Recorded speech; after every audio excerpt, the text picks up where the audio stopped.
They always told him firefighting was about sound, about blaring alarms in the middle of the night, about split-second reactions to the scream of sirens cutting through traffic, about chaos, noise, urgency, and the instinct to move toward it, not away.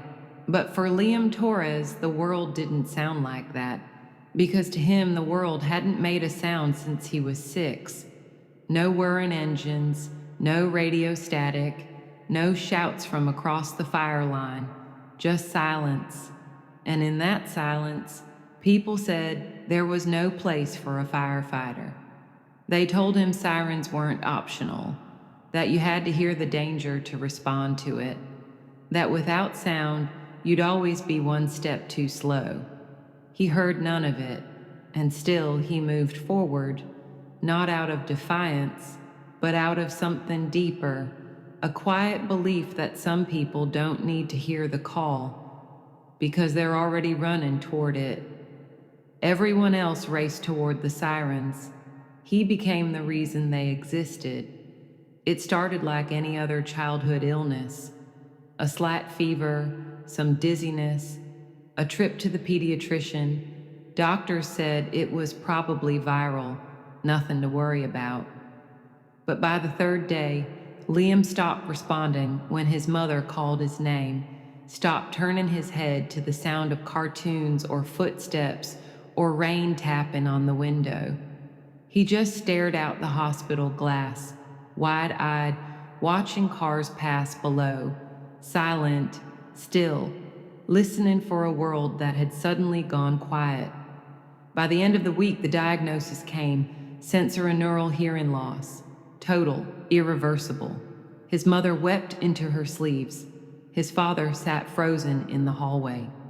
And Liam? He blinked once, and then reached for his toy fire truck. He didn't understand what had been taken from him. Not yet, but he understood what he loved. And that love didn't need volume. Growing up, deaf in a hearing world wasn't easy. People assumed he didn't understand them, so they spoke slowly or too loudly, or not at all. Some kids teased him, others ignored him entirely.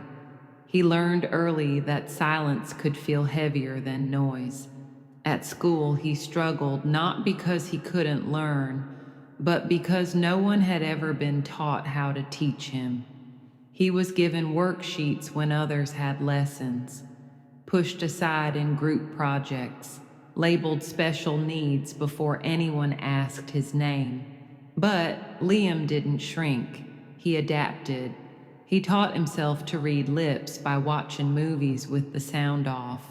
He memorized gestures and micro-expressions. He noticed the rise in someone's chest when they were about to speak, the subtle flicker in someone's eye when they were about to cry. He became fluent in body language, in patience, in perseverance. And behind all of it, underneath every challenge and every silence, one dream stayed lit like a pilot flame. He wanted to be a firefighter, not the pretend kind who wore plastic helmets in the backyard, the real kind, the kind who ran into burning buildings when everyone else ran out, the kind who saved lives, the kind who didn't need sound to sense danger, just courage. The fire was always there, burning quietly in Liam's chest, but as he grew older, the world's voices grew louder. Not the kind he could hear, but the kind that found their way into every form he filled out, every interview he attended, every doubtful glance he caught. When he was 17, it was time to declare a path. Most of his classmates checked boxes: business, IT, maybe nursing. Liam signed one word on his form, slowly, deliberately: firefighter. His guidance counselor didn't laugh, but the pause said enough. She took off her glasses, folded her hands, and looked him in the eye. "Liam, are you sure?" He nodded. "You know they use sirens, right?" He nodded again. "And radios, verbal commands, smoke alarms, yelling through walls. It's all sound, constant sound." This time he didn't nod. He held her gaze, then lifted his hand and signed just 3 words: "I know how." But convincing one counselor was only the beginning. He applied to fire academies across the state. Every application came with hope. Every rejection letter chipped away at it. Some didn't give a reason, others did. We are not equipped to train deaf recruits. We are concerned about communication under pressure. We admire your ambition, but this role requires full sensory awareness. He saved them all in a folder, not out of bitterness, but as fuel. When most people would have walked away, Liam got louder in the only way he knew how, by showing up again and again and again. And then, on a Thursday afternoon when he least expected it, his inbox chimed. One message from Captain Darnell Knox, a veteran firefighter, a legend in the region, and a man known for giving second chances to those the system left behind. The message was short, just one sentence. "Come show me what you can do." No promises, no guarantees, just an open door. And sometimes that's all it takes. The fire academy smelled like sweat and steel. Boot polish, burned rubber, determination thick in the air. Most recruits walked in trying to prove they were strong. Liam walked in already knowing he was different. The stares came instantly, not cruel, not mocking, just curious, hesitant. He was the only cadet signing instead of shouting. While others barked cadence, Liam tapped the beat on his leg. While they listened for commands, he watched for them. He adapted fast, faster than most of them noticed. Instead of relying on shouted orders, he trained his body to anticipate rhythm. The wave of a hand, the shifting shoulders of someone about to run, the flicker of lights through smoke. He studied drills in the evenings longer than anyone, memorized room layouts, practiced pulling gear in total darkness. Because if he couldn't hear a voice calling from a burning room, he'd learned to feel the room itself. At night, the others collapsed onto bunks. Liam stayed up reviewing footage on his laptop, breaking down hose drills frame by frame. He rewound scenes, slowed them down, watching how people moved when they were scared, how they reached for each other, where they looked when they were about to run or about to give up. He didn't just study fire, he studied people, and in firefighting, that mattered just as much. During a night exercise simulating a multi-room house, radios failed, smoke blanketed the floor, visibility dropped to inches. Some froze, others shouted for direction. Liam moved. Crawling low, he located the victim before the others even realized someone was missing. He didn't panic. He tapped 2 recruits on the shoulder, then pointed clear and firm. No words, just leadership, and they followed him out. After the drill, Captain Knox didn't say much, just clapped a heavy hand on Liam's shoulder and gave a slow, proud nod. Word spread, not about his hearing, but about his instincts. He wasn't just passing the academy, he was changing it. One instructor adjusted the training to include visual cues alongside audio. Another added vibration alerts to the bunker gear room, not because Liam asked, but because people started to realize his way wasn't a workaround. It was an upgrade. He wasn't trying to keep up. He was helping everyone else get better. And when graduation day arrived, he didn't just stand among the top 3. He stood taller because he knew what it took to get there. Not luck, not pity, but persistence, ingenuity, and a fire that burned louder than any siren. His badge was real now. So was the weight of the gear, the soot in his throat, the risk behind every dispatch. He was no longer training. This was the real thing. Real fires, real families, real seconds that meant the difference between life and loss. The team welcomed him, mostly, but there were moments, subtle ones. The quick glance when an alarm came in, the way some officers hesitated to pair him on high-pressure calls, the looks that asked, without words, what if he misses something? What if we can't communicate? What if he freezes up? Liam didn't respond to the doubt. He just kept showing up, first in, last out, watching, learning, executing. But it wasn't just the external pressure, it was the isolation. He couldn't join the kitchen table banter during downtime, couldn't hear the music someone played from their phone on long drives, couldn't catch the locker room sarcasm unless it was directed straight at him. Sometimes silence hurt more than smoke. Still, he found ways in. He taught his squad basic signs. They picked up fast, a mix of clumsy fingers and genuine effort. Eventually, he wasn't the deaf guy anymore. He was just Liam, one of them. And on some days, better than most of them. But then came the call that would define everything. A 2-alarm structure fire, old building, faulty wiring, reports of people trapped on the 3rd floor. Liam suited up without hesitation. His team hit the ground running. Smoke already bleeding from windows, sirens painting the street in blue and red.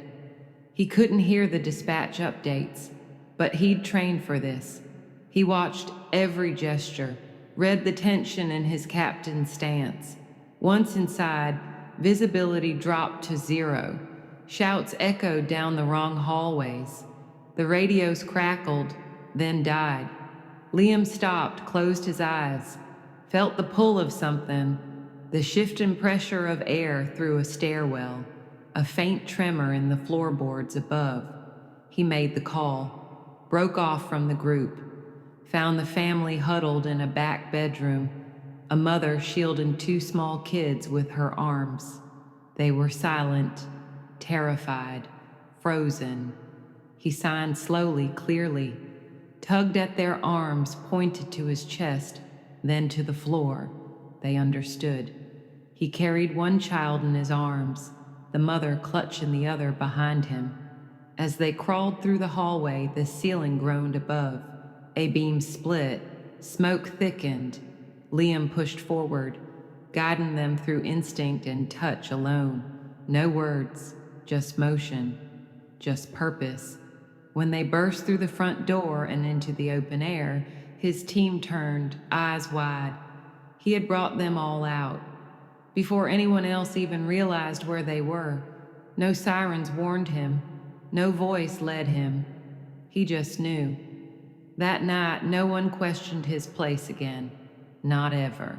His captain pulled him aside and said, "You didn't just hear the call, Liam. You were the call." After that fire, something shifted. The whispers stopped. The second glances disappeared. Liam had always been part of the team, but now he was something more. The rookie who couldn't hear had become the one others followed without question. When radios failed, they looked to Liam. When chaos reigned, they waited for his nod, his hand, his plan. He didn't bark orders. He didn't need to.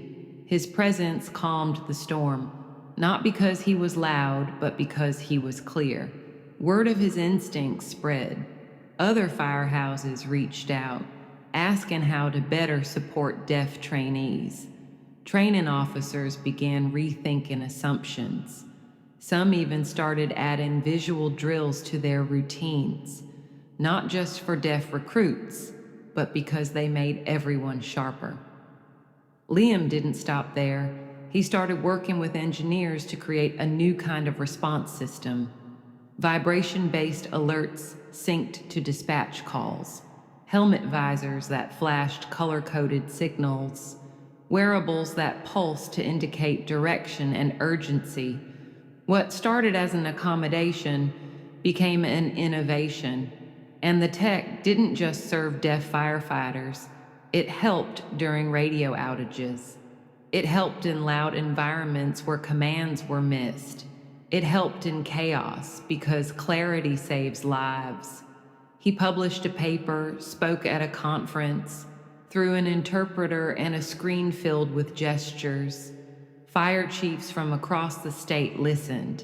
And for once, it wasn't Liam adapting to the system. It was the system catching up to him. At his own station, Liam began mentoring the next generation. Deaf teens, hard of hearing adults, even a young boy who'd seen a video of him on the news and said, "I didn't think people like me could do that." Liam knelt down, smiled, and signed, "You can do more." That boy, he's in training now. And he wears a patch Liam designed, a flame wrapped in silence. Underneath it, 3 words in raised ink: lead without sound. Because Liam's legacy wasn't about what he overcame. It was about what he opened. A door, a path, a future. Years passed. The fires came and went. Buildings changed, crews rotated, gear got smarter. But some things never faded. Liam's calm in a storm, his unshakable instincts, the way he moved through smoke like it was memory, not fear. They asked him to speak at the Fire Academy's 10-year anniversary, not just as a graduate, but as a pioneer, a leader, a symbol. He stood at the podium in full uniform. His helmet, now scratched with years of service, rested beneath one hand. His interpreter stood quietly beside him. The room was packed. New recruits, veteran firefighters, press, families. Liam didn't speak for long. He didn't need to. He signed slowly with intention, eyes scanning the crowd as if to say, "You don't have to be like everyone else to belong here. You just have to show up when it matters." Then came the message no one would forget, the words that would be etched into the Academy's entrance the following year.